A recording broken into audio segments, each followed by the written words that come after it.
நான் சில நாட்களுக்கு முன்னே, அதாவது மார்ச் 10ஆம் தேதி ஊட்டிக்கு போயிருந்தேன். அப்போது மேட்டுப்பாளையத்துலேருந்து ஊட்டி வரைக்கும் நீலகிரி மவுண்டன் ரயில்வே டாய் ட்ரெயினில் பயணம் செய்கிற வாய்ப்பு எனக்கு கிடைச்சிது. அந்த பயணம் ரொம்ப அழகாக இருந்தது. மலைகள், பசுமையான தேயிலை தோட்டங்கள், நீரோடைகள், குளிரான காற்று எல்லாமே சேர்ந்து என்னுடைய 74 வயசை 14 வயசாக குறைச்சிட்ட மாதிரி உணர்ந்தேன். அது சரி, இது ஏன் டாய் ட்ரெயின் அப்படின்னு சொல்லணும்? இந்த ரயிலோட பெட்டிங்களும் சரி, அதனுடைய என்ஜின், தண்டவாளத்துக்கு உள்ள தூரம் இதெல்லாம் சாதாரண ரயிலை விட சிறியதாக இருக்கும். அதனால் எல்லாமே சேர்ந்து அந்த ரயில் ஒரு க்யூட்டான பொம்மை ரயில் போல் இருக்கிறதுனால தான் இதை டாய் ட்ரெயின் அப்படின்னு சொல்கிறோம். இந்த பயணத்தை அதிக சுவாரஸ்யமாக்கிறது இது கடக்கிற பாலங்களும் சுரங்கங்களும். நீங்கள் சொன்னால் நம்ப மாட்டீங்க, இது 250 பாலங்களை இந்த ரயில் கடக்கிறது, 16 சுரங்கங்களையும் நம்ம கடந்து போகிறோம். பாலங்களுக்கு கீழே ஓடுற நீரோடை சலசலன்னு அதனோட சத்தம் காதுக்கு இனிமையாக, கண்ணுக்கு குளிர்ச்சியாகவும் மனசுக்கு இதமாகவும் இருக்கு. ரயில் சுரங்கத்துக்குள்ளே போகும்பொழுது இப்போல்லாம் பெட்டிங்களில் விளக்கு எரிய விட்டுறாங்க. ஆனால் முன்னெல்லாம் விளக்கும் இருக்காது. அதனால் இருட்டு குகைக்குள்ள இந்த ரயில் பயணிக்கும் பொழுது குழந்தைகள்லாம் பயத்திலையும் சந்தோஷத்துலேயும் பயங்கரமாக கூச்சலிடுவாங்க. அது ஒரு சிலிர்ப்பூற்ற அனுபவம். மலையில் உள்ள மண்ணையும் கல்லையும் குடஞ்சி பிரிட்டிஷ் காலத்தில் இந்த ரயில் பாதை உருவாகி இருக்கு. இது பொதுமக்கள் பயன்பாட்டுக்கு வந்த வருஷம் 1908. ஆக 100 வருஷத்துக்கும் மேலாக இது தமிழ்நாட்டின் ஒரு சிறந்த அடையாளமாக இருக்கு. ஊட்டி கடல் மட்டத்திலிருந்து சுமார் 2240 மீட்டர் உயரத்தில் இருக்குது. ஊட்டியின் குளிர்ச்சிக்கு இந்த உயரம்தான் காரணம்.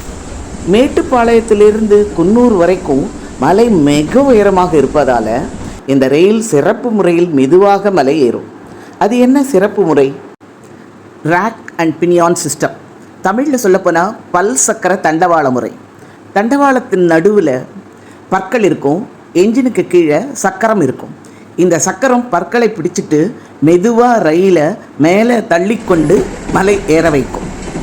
இது ஒரு என்ஜினியரிங் மார்வல், அதாவது பொறியியல் சாதனை சொல்லலாம்.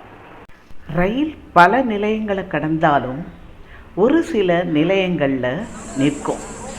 அப்போ பயணிகள் எல்லாருமே இறங்கிடுவாங்க. அங்கே நடைமேடை கடையில் விற்கிற இஞ்சி தேநீரை ருசித்தபடி, எதையாவது குறித்தபடி அந்த இயற்கை அழகை ரசிக்கிற அந்த அனுபவம் இருக்கே, அது சொல்லி புரியாது. அதை நேரடியாக அனுபவித்தாதான் அது தெரியும். இதோ நீங்களே பாருங்களேன்.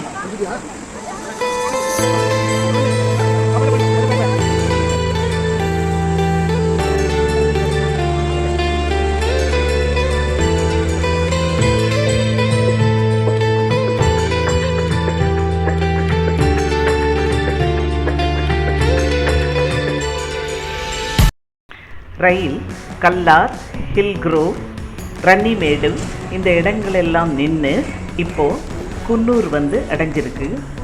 ஊட்டிக்கு அடுத்தபடியாக குன்னூரும் ஒரு அழகான சுற்றுலாத்தலம்தான்.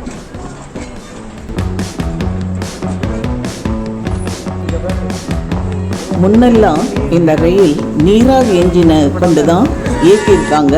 இப்போது அது இங்கே காட்சி பொருளாக வைக்கப்பட்டிருக்கு. குன்னூரிலிருந்து ஊட்டி செல்லும் மலைப்பாதை அவ்வளவு உயரமானதல்ல. அதனால் இது ரயில் சாதாரண தண்டவாளத்தில் தான் இங்கே பயணிக்கிறது. வெலிங்டன், அரவங்காடு, கேடி, லவ்டேல் இந்த ரயில்வே ஸ்டேஷன்லாம் தாண்டினா இதோ ஊட்டியை நெருங்க போகிறோம். உதகமண்டலம், ஊட்டகமன் ஊட்டி ஆனது. 46 கிலோமீட்டர் பயணித்து இப்போது இந்த ரயில் ஊட்டியை அடைஞ்சிருக்கு.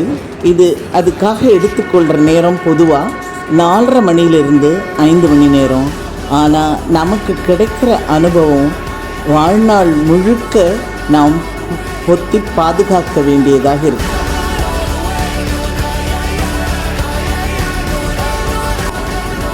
ஆண்டுகளுக்கும் மேலான வரலாறு கொண்ட இந்த ரயிலை யுனெஸ்கோ நமது பண்பாட்டின் அடையாளமாக, உலகின் பாரம்பரிய சின்னமாக 2005 அங்கீகரிச்சிருக்காங்க.